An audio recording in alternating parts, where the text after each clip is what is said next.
ಚಟುವಟಿಕೆ.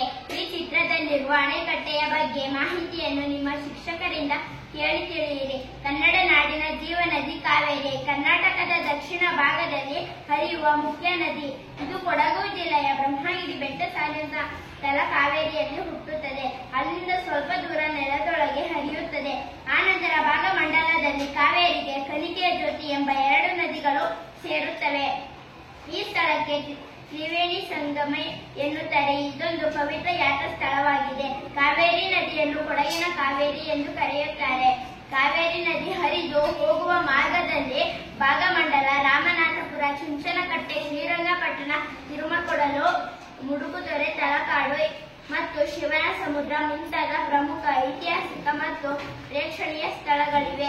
ಕಾವೇರಿ ನದಿಯು ಹರಿಯುತ್ತಾ ಹಲವಾರು ಉಪನದಿಗಳನ್ನು ಸೇರಿಸಿಕೊಳ್ಳುತ್ತದೆ. ಕಾವೇರಿ ನದಿಗೆ ಅಡ್ಡಲಾಗಿ ಅನೇಕ ಅಣೆಕಟ್ಟುಗಳನ್ನು ಕಟ್ಟಲಾಗಿದೆ. ಇವುಗಳಿಗೆ ಕಾಲುವೆಗಳನ್ನು ನಿರ್ಮಿಸಿ ನೀರಾವರಿ ಸೌಲಭ್ಯಗಳನ್ನು ಕಲ್ಪಿಸಿಕೊಡಲಾಗಿದೆ. ಇದರಿಂದ ರೈತರು ಬೇಸಾಯ, ಪಶುಪಾಲನೆ, ಮೀನು ಸಾಕಾಣಿಕೆ ಮಾಡಲು ಅನುಕೂಲವಾಗಿದೆ. ಕಾವೇರಿಯ ಅಣೆಕಟ್ಟುಗಳಲ್ಲಿ ಕೃಷ್ಣರಾಜಸಾಗರ ಮೊದಲನೆಯದು ಮತ್ತು ದೊಡ್ಡದು. ಇದನ್ನು ಮಂಡ್ಯ ಜಿಲ್ಲೆಯ ಕನ್ನಂಬಾಡಿ ಎಂಬ ಊರಿನ ಬಳಿ ನಿರ್ಮಿಸಲಾಗಿದೆ. ಇದನ್ನು KRS ಎಂದೇ ಪ್ರಸಿದ್ಧಿ ಪಡೆದಿದೆ. ಇದನ್ನು ಭಾರತ ರತ್ನ ಸರ್ ಎಂ ವಿಶ್ವೇಶ್ವರಯ್ಯ ಅವರ ಮಾರ್ಗದರ್ಶನದಲ್ಲಿ ನಿರ್ಮಿಸಲಾಯಿತು. ಇದರ ನಿರ್ಮಾಣಕ್ಕೆ ಕಾರಣಕರ್ತರಾದ ನಾಲ್ವಡಿ ಕೃಷ್ಣರಾಜ ಒಡೆಯರ್ ಅವರ ಹೆಸರನ್ನು ಇದಕ್ಕೆ ಇಡಲಾಗಿದೆ. ಈ ಅಣೆಕಟ್ಟು ಮೈಸೂರು ನಗರಕ್ಕೆ ಸಮೀಪದಲ್ಲಿದೆ. ಅಣೆಕಟ್ಟಿನ ಬಳಿ ಸುಂದರವಾದ ಬೃಂದಾವನವನ್ನು ನಿರ್ಮಿಸಲಾಗಿದೆ. ಇಲ್ಲಿಯ ಸೊಬಗು ಕಣ್ಣುಗಳಿಗೆ ಹಬ್ಬವನ್ನು ಉಂಟು ಮಾಡುತ್ತದೆ. ಸಂಗೀತ ಕಾರಂಜಿ ಕಣ್ಮನ ಸೆಳೆಯುತ್ತದೆ. ದೀಪಾಲಂಕಾರ ಮನಮೋಹಕವಾಗಿದೆ. ಇವೆಲ್ಲವನ್ನು ನೋಡಲು ದೂರದ ಊರುಗಳಿಂದ ಜನರು ಪ್ರತಿನಿತ್ಯ ಬರುತ್ತಾರೆ. ಕಾವೇರಿ ನದಿಯು ಕೆಲವು ಕಡೆ ಎತ್ತರ ಪ್ರದೇಶದಿಂದ ಧುಮುಕುತ್ತದೆ. ಇದರಿಂದ ಹಲವಾರು ಸುಂದರ ಜಲಪಾತಗಳು ನಿರ್ಮಾಣವಾಗಿವೆ. ಚುಂಚನಕಟ್ಟೆ, ಗಗನಚುಕ್ಕಿ, ಭರಚುಕ್ಕಿ, ಹೊಗೇನಕಲ್